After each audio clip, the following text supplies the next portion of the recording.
শহীদে কারবালা। এই কারবালার কথা মনে পড়লে আশিকদের হৃদয়ে রক্ত খনন হতে থাকে, নীরবে অশ্রু ঝরতে থাকে আমার দয়াল নবীজির কথা স্মরণ করে। কারণ এই 10 মুহররমে আমার দয়াল নবীজির দহিত ইমাম হোসেন আলাইহিস সালামকে কত না কষ্ট দিয়ে শহীদ করা হয়েছে। যে ইমাম হোসেন আলাইহিস সালামকে আমার দয়াল নবীজি নিজে ঘোড়া হয়ে তাকে সাওয়ার করতে তার পিঠে চড়ে ঘুরাইতেন, সেই ইমাম হোসেন আলাইহিস সালামকে কতই না কষ্ট দিয়ে এজিদের বাহিনী শহীদ করেছিলেন। তার সবচেয়ে বড় কষ্ট হলো তার শিশু সন্তান আলী আসগরকে 6 মাসের সন্তান মায়ের বুকে দুধ পান করতে, কিন্তু কারবালার জমিনে তাবু গাড়ার পরে থেকে তাদের যতটুকু পানি ছিল, পানি যখন শেষ হয়ে গেল, ফোরাত নদীর তীর থেকে যখন পানি আনতে গেলেন, পানি আনতে দিলেন না। তার ইমাম হোসেন আলাইহিস সালামের ভাই আব্বাস আলাইহিস সালামকে শহীদ করা হলো। অনেক অত্যাচার করে দু হাত কেটে দিলেন, 2 পা কেটে দিলেন। তাও আব্বাস আলাইহিস সালাম শেষ চেষ্টা পর্যন্ত করে গিয়েছিলেন।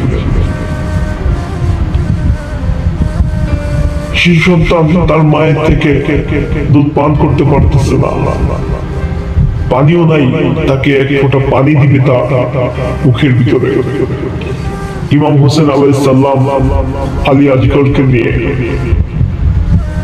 সীমার যে বাহিনী ছিল এজিদের, তাদের সামনে আসলেন, এসে বললেন, তোমাদের সাথে শত্রুতা আমার সাথে, এই শিশুর বাচ্চার সাথে নয়, এই বাচ্চাকে একটু পানি খেতে দাও। এই কথা বললেন ইমাম হোসেন আলাইহিস সালাম। দূর থেকে পাপিষ্ঠ একটা 3 মাথাওয়ালা তীর ইমাম হোসেন আলাইহিস সালাম আদরের সন্তান আলী আসগরের বুকের ভিতর বাঁধলেন। ইমাম হোসেন আলাইহিস সালাম দেখলেন তার শিশু সন্তানের মুখ থেকে রক্তগুলি ছুটতেছে পানির বদলে। ইমাম হোসেন আলাইহিস সালাম যখন সেই তীরটা বের করলেন বুক থেকে তার আদরের সন্তানের, দেখলেন তীরের সাথে তার সন্তানের কলিজাটা বের হয়ে গেলেন। ইমাম হোসেন আলাইহিস সালাম তাবুর ভিতরে নিয়ে আসলেন।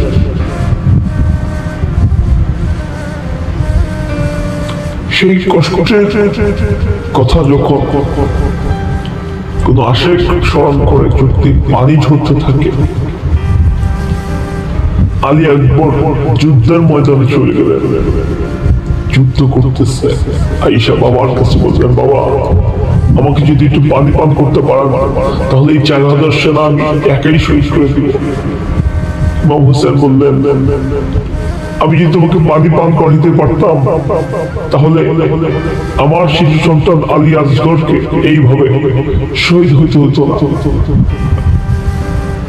তুমি একটা কাজ করতে পারো, আমার এই জিহ্বার ভিতরে আমার দয়াল নবীজি আমার প্রিয় নানা অসংখ্যবার চুমু দিয়েছে, অসংখ্যবার আমার জিহ্বা চেটেছে। তুমি এই জিহ্বাটা চেটে যেতে পারো, যতটুকু পানি আছে তুমি দিতে পারো। যখন ইমাম হোসেন আলাইহিস সালাম তার জিহ্বা মোড়ক বের করলেন, ইমাম আলী আকবর দেখলেন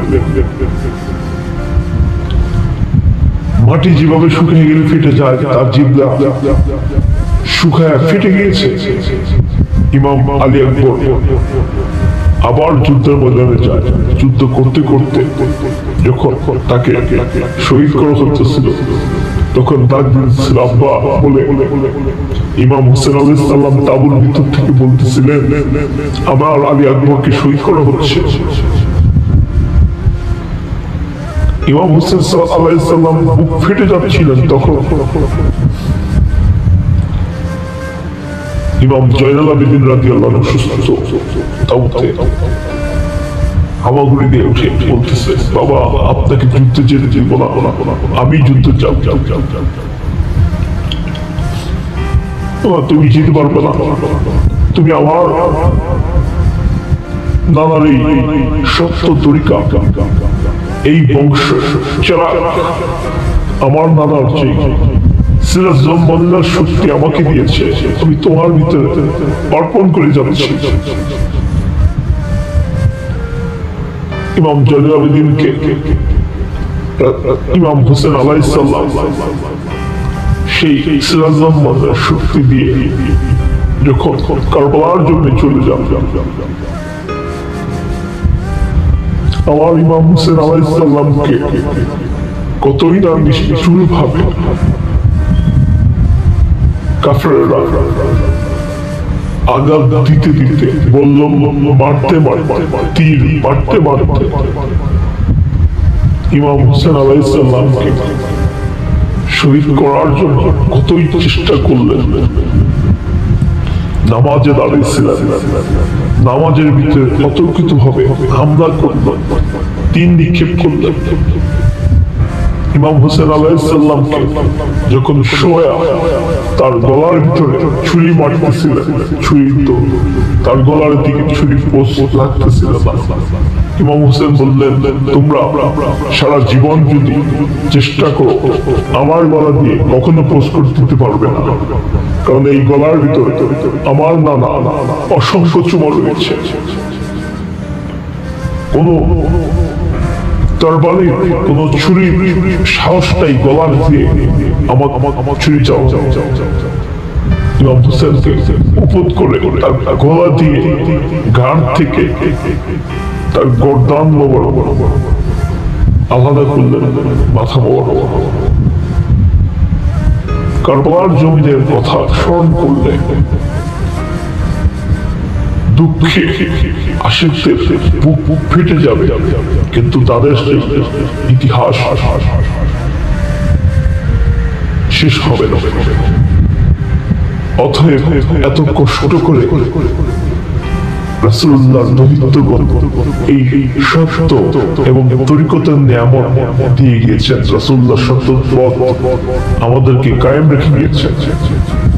সেই মুসলমানদের দাড়ি ছিল, জুব্বা ছিল,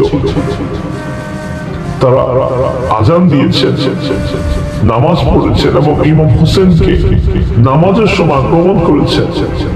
তারাও তো মুসলমান ছিল, নামে মাত্র মুসলমান হলে হবে না। রাসূলুল্লাহর প্রিয় এবং রাসূলুল্লাহর সত্যর পথে কায়েম থেকে মুসলমান হতে হবে।